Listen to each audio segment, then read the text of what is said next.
You ready? I'm ready. Okay. Doc, what was the story with Saul in the first half?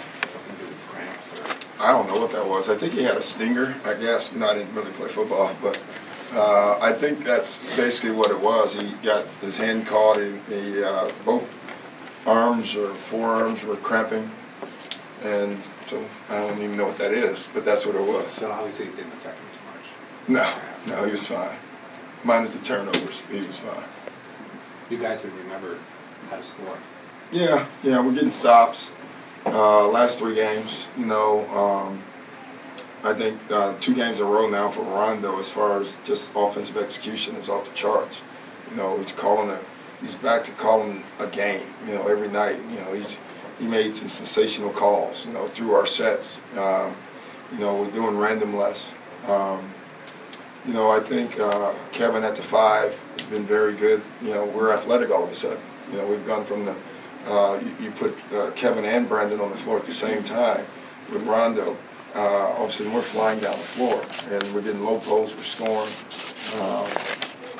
But overall, it's just all that is, you know, the defense is good, we're rebounding, and we're running, and that's good. When you talk about the defense, you guys were with that trap and it really seemed... Yeah, that was great. That was Rondo. You know, we run 22, and but we usually fall back in the zone. And Rondo in the timeout said, let's try to do it out of the man. We've actually never done that, where we run 22, which is a full court press, and we fall back in man. And you know, it's funny, the first couple of times, I swear 3 of our guys were in man and 2 of them were in zone.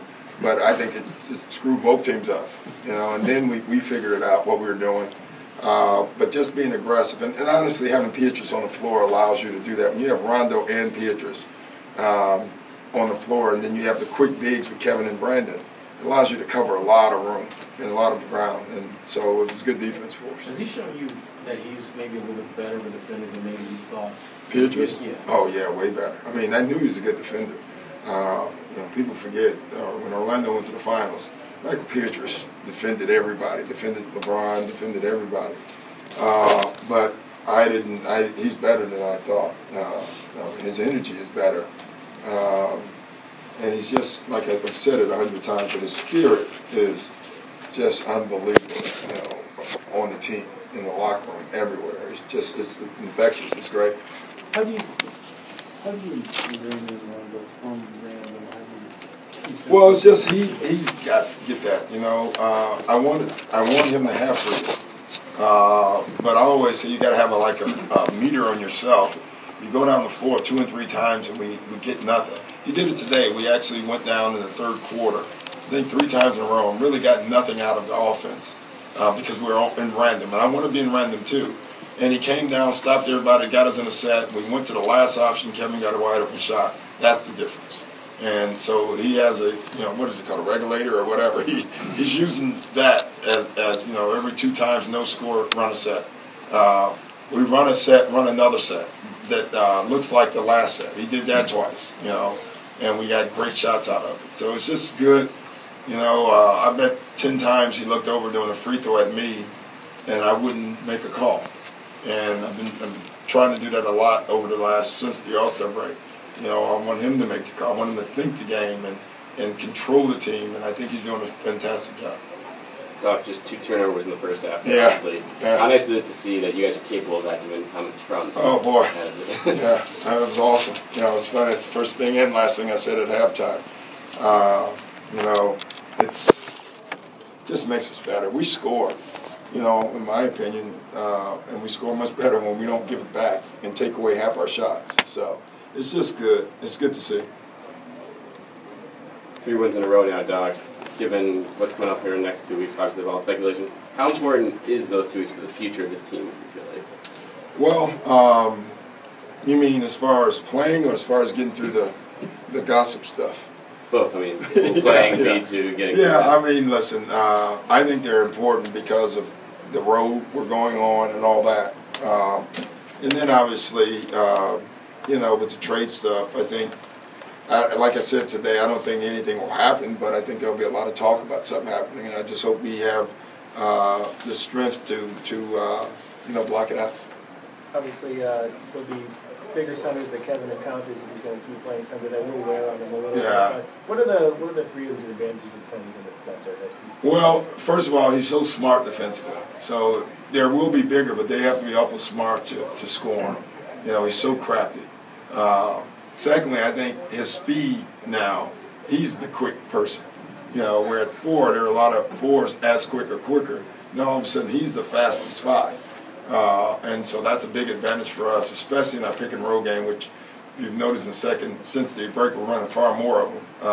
Because when he pops and rolls, that's a 5 trying to get back to him. They can't catch him. And then with Brandon being able to space the floor on the opposite side, it's really stretching the floor for us. Is playing center sort of growing in him? I don't even think he calls it center. I never say it.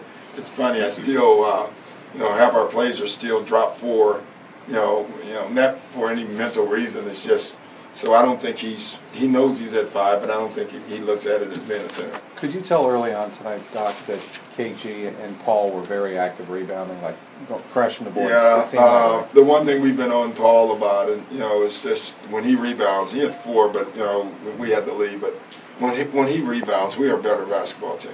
Paul Pierce is at the 3 one of the best rebounders in the league when he wants to be, and with our team, unfortunately for him, he has to be every night, and then Chris has to play with energy every night, like he's played.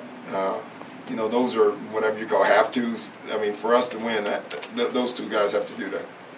And just this weekend, Doc, you got the IRVING team coming here, a little bit different than what you guys have seen. Just talking about that. Well, I haven't really watched them. I watched 2 games this morning of them. That's the first time I've really gotten a look at them, honestly. So I'm going to watch a lot more, and just, we'll be ready. They're playing great. They're playing with spirit. Honestly, when you watch them, obviously the ball is moving and all that stuff. But they're playing now like they have a chance. They believe. And once you have that, then that's a tough team you have to play. And so they'll be ready for us. So with Jeremy Lin at the point, obviously that's been a huge factor in their just different outlook. Yeah, I'm going to check with Kobe and see, how to guard that. Jeremy Lin's played great. I have watched him because you have no choice. But he's fantastic. He's scoring the ball at a high rate. He's double-digit assists every night.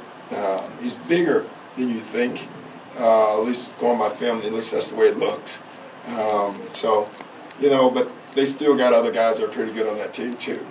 They've added guys. Baron Davis is now back. J.R. Smith, which I thought was a good pickup for them. They have a heck of a lot of pieces. So they're impressive. When you see them, when you look at their paper on the sheet, you think, man, that's an impressive amount of talent on one basketball team. And Doc, you were talking about spirit with the Knicks, but I sense a better spirit with your team? Yeah, good sense. Really, it is. It's a good pickup. They, I don't know why. Obviously, we're winning, but you could sense that even the first game out of the break, it just our locker room's good. Guys, I think they know that this is the stretch, and they're into it. They're really into it right now. Why do you think that it changed just a Don't couple know. days away? Well, first of all, half the guys wasn't there. You think about it, right before the break.